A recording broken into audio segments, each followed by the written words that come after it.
इस बीच एक और बड़ी खबर, नजरें आज सुप्रीम कोर्ट पर टिकी हुई हैं। नीट की परीक्षा दोबारा होगी या नहीं, इसको लेकर सुप्रीम कोर्ट बहुत संभावना जताई जा रही है कि आज कोई फैसला सुना दे। सुप्रीम कोर्ट में आज नीट मामले को लेकर दरअसल अहम सुनवाई का दिन है। एनटीए, सीबीआई, केंद्र सरकार की तरफ से सुप्रीम कोर्ट में हलफनामे दाखिल कर दिए गए हैं और अब कोर्ट इस पर क्या रुख अपनाता है, इसी का देश को इंतजार है। आज सीबीआई ने सुप्रीम कोर्ट में अपनी जांच रिपोर्ट भी रख दी है। सीलबंद लिफाफे में सीबीआई की तरफ से सुप्रीम कोर्ट में अपनी जांच रिपोर्ट रख दी गई है। इससे पहले केंद्र सरकार से लेकर एनटीए तक अपने हलफनामे सुप्रीम कोर्ट में जमा कर दिए गए। तो मतलब सबकी तरफ से अपना अपना रुख अदालत के सामने रख दिया गया है। इंतजार अदालत के फैसले का है। सीधे आपको लेकर चलते हैं, हमारे साथ हमारे सहयोगी अंकित गुप्ता इस वक्त मौजूद हैं और जरा जानते हैं अंकित गुप्ता से, दोपहर 12 बजे तक माना जा रहा था कि इस मामले पर सुनवाई शुरू होगी, अपडेट क्या मिल रहा है अंकित?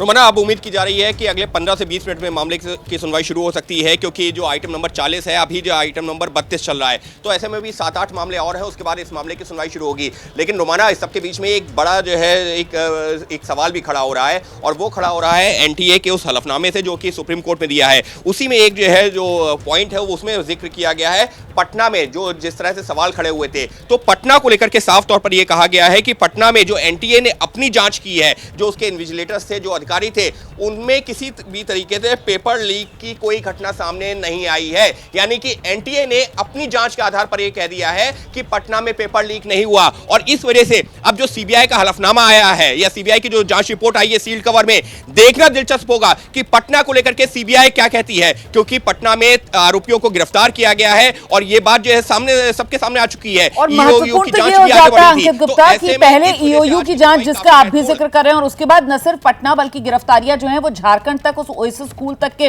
प्रिंसिपल को, वाइस प्रिंसिपल को गिरफ्तार किया जाता है, और सब जो है इन्हीं आरोपों के जद में गिरफ्तारियां की जाती हैं कि साहब पेपर लीक हुआ है। और ऐसे में एनटीए का ये कहना कि पटना में भी पेपर लीक नहीं हुआ, तो ये तो एनटीए और सीबीआई इन्हीं के जो दोनों स्टैंड हैं उसी में विरोधाभास और ये कॉन्ट्रडिक्शन सामने निकल कर आएगा।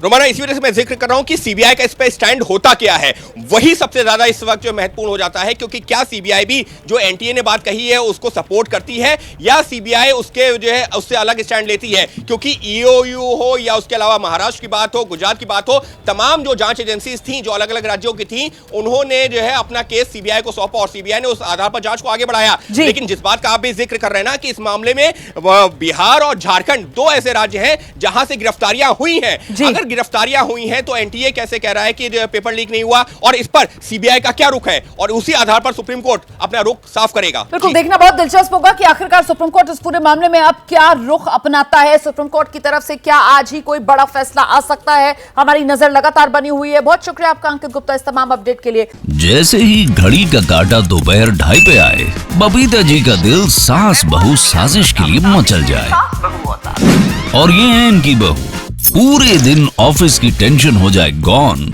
जब ये करें अपना फेवरेट शो फ्री टाइम पे ऑन। इनकी तरह आप भी देखें अपना फेवरेट शो अपने टाइम पर, और डाउनलोड कीजिए एबीपी लाइव ऐप अपने स्मार्ट टीवी पर।